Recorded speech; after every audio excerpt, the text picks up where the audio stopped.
আসসালামু আলাইকুম ওয়া রাহমাতুল্লাহি ওয়া বারাকাতুহু।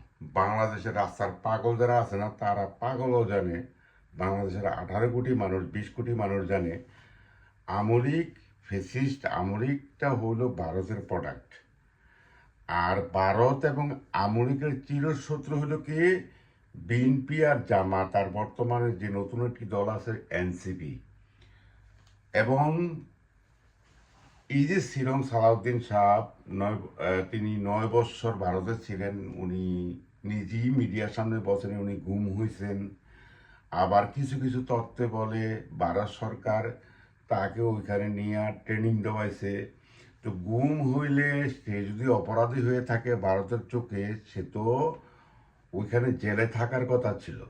কিন্তু আমার প্রশ্ন হলো, এই ব্যক্তি ওইখানে আলিশান জীবনযাপন করছেন এবং 9 বছর কি করছেন সেটারও কোনো জবাব দেন নাই।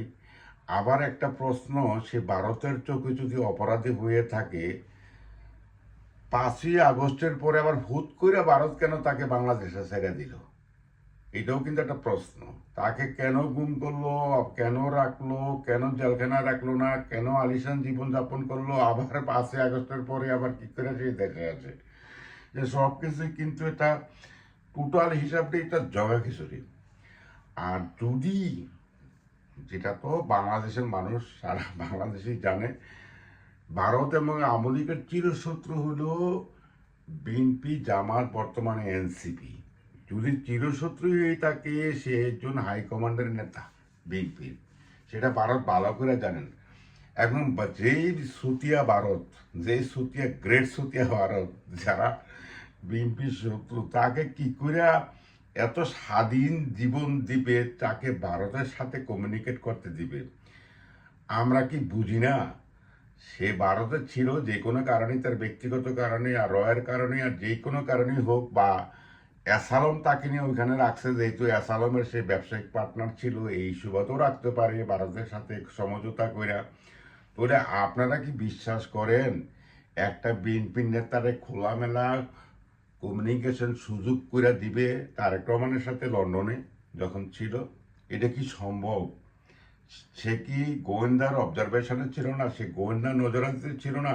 সে যেইভাবেই থাকুক, যেহেতু সে বিএনপি নেতা, সে যেইভাবেই থাকুক ভারতে, আপনারা কি মনে করেন না সে গোয়েন্দার নজরদারিতে ছিল না? সে তো ভারতের গোয়েন্দার নজরে ছিল, এবং সে ভারতের সাথে আতাত করে ওইখানে ছিল বিদায়িত। সে 5ই আগস্টের পরে আবার ভারত সরকার তারা বাংলাদেশে পাঠায়, যে যা বেটা যা, আমাদের জন্য কিছু কর, আমেরিকার জন্য কর। এটাই তো মূল ব্যাপার।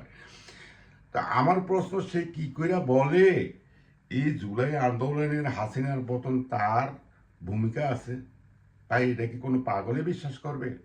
এটা কি কোনো পাগলে বিশ্বাস করবে ভারতের মাটিতে থাইকে আসে আমলিকের বিরুদ্ধে ষড়যন্ত্র করছে আমলিকের পতনের জন্য? এই জবাবটুকু আপনাদের কাছে দিয়ে দিলাম, আপনারাই ইয়ে করেন। আপনারা তার বক্তব্যটা শুনুন, বক্তব্যটা শুনলেই বুঝতে পারবেন সে কি বলতে যাচ্ছে। এটা কি সম্ভব যে একজন বিএনপির নেতা, লিস্টেড নেতা, সে গুম হয়েছে বলতেছে, সে ভারতের ছিল, অবস্থান করছে, ভারতের গোয়েন্দা নজরদারিতে সে ছিল না? ওটা কি সম্ভব একজন বিএনপি নেতা ভারতের মাটিতে বসে আওয়ামী লীগের বিরুদ্ধে ষড়যন্ত্র করবে? সেটার প্রশ্ন আপনাদের কাছে রাখলাম। বাংলাদেশ জিন্দাবাদ। ওনার বক্তব্যটা শুনেন। আমি যেহেতু জুলাইয়ের উপরে কথা বলতে এসেছি, কিছু পর্দার আড়ালের কথা আজকে অবমুক্ত করতে চাই। আমি, আমার নেতা জনাব তারেক রহমান, দুজনেই আমরা নির্বাসিত ছিলাম।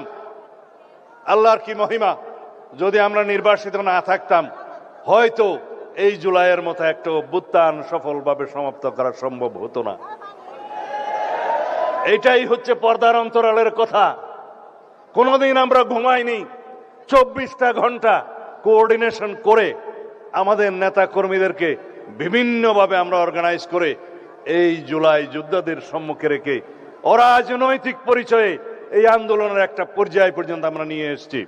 3 তারিখ 4 তারিখে আমরা যখন নৈতিক সমর্থন প্রদান করি, তারপরের থেকে বিশ্ববিদ্যালয়ের শিক্ষকদের একটা আন্দোলন ছিল, সেখানে সমর্থন দিয়ে তারপরের থেকে যেদিন আমরা 16ই জুলাই পর্যন্ত পৌঁছালাম, সেদিন আমার নেতা বলেছেন দফা এক, দাবি এক, স্বৈরাচারের পদত্যাগ।